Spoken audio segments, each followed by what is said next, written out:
This channel is proudly sponsored by Gates of Krystalia, a card-driven isekai-style tabletop RPG. Your character has died, perhaps Truck-kun has bumped into your character, and now you are reincarnated in a new world as a fantasy hero. Choose from a wide selection of races and classes.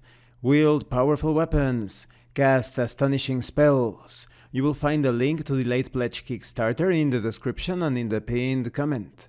This channel is also proudly sponsored by Dead Tree Studios, the publishers and developers of the Aims of Astoria, a tabletop RPG where you play as monster girls, experiencing high adventure in a world that doesn't fully accept them. They have recently released the Whispers of Copperridge adventure module. You will find the links in the description and in the pinned comment. This channel is proudly partnered with the What the Funk shop. Please check out their store for all sorts of products. They have dice, miniatures, Game Master screens, home decorations, and many other things. You will find the link in the description and in the pinned comment as well. And make sure that you use my code for a special discount. Hi, welcome to this part of my review featuring the Nightfell core book.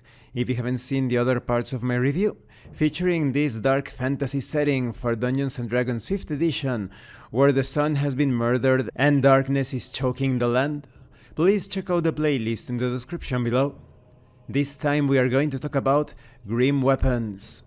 Weapons will slowly soak with darkness until they are tools bound to the Enferun, imbued in a necrotic aura and veiled by a dark halo.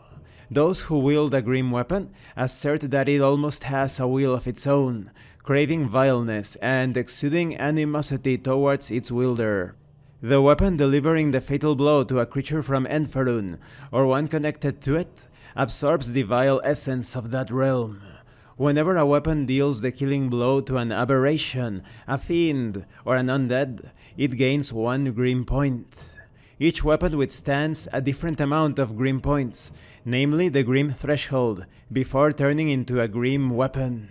The grim weapon feature does not replace a weapon's former features, but rather overlaps them. The wielder of a grim weapon has advantage on attack rolls against aberrations, fiends, or undead. It is also to be considered magical as far as resistances and immunities to damage go.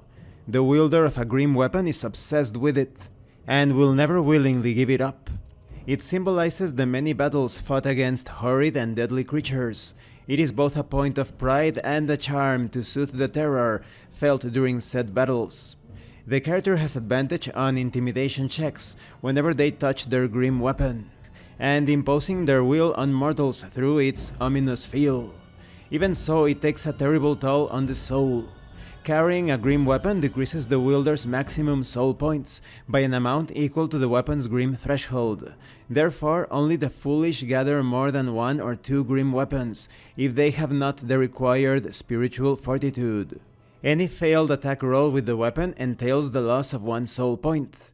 The darkness within the weapon thrives on failure and frustration while enticing its wielder with more power.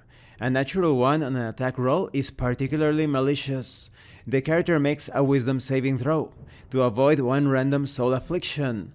For example, soul chains. The character feels as if cold and malevolent chains grow out of their weapon, wrapping their soul and leaving them helpless. While their body is feverish and trembling, the character becomes paralyzed until they take damage. There is also tongue blight.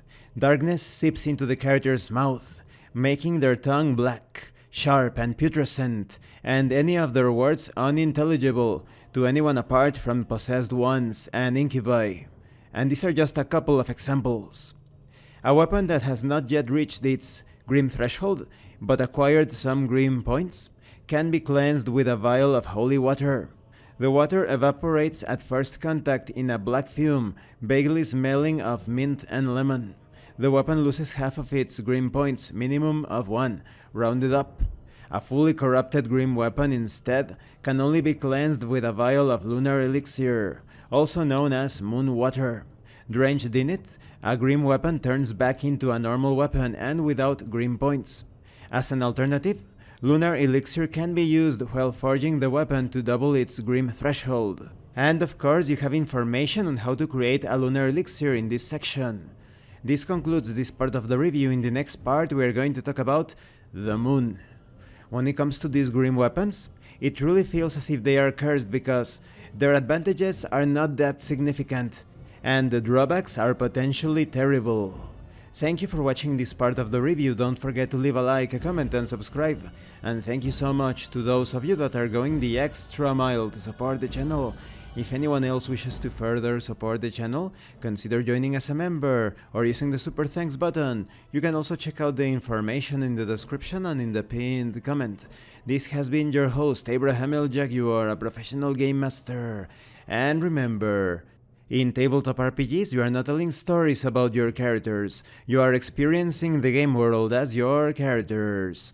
Once again, thank you and see you later.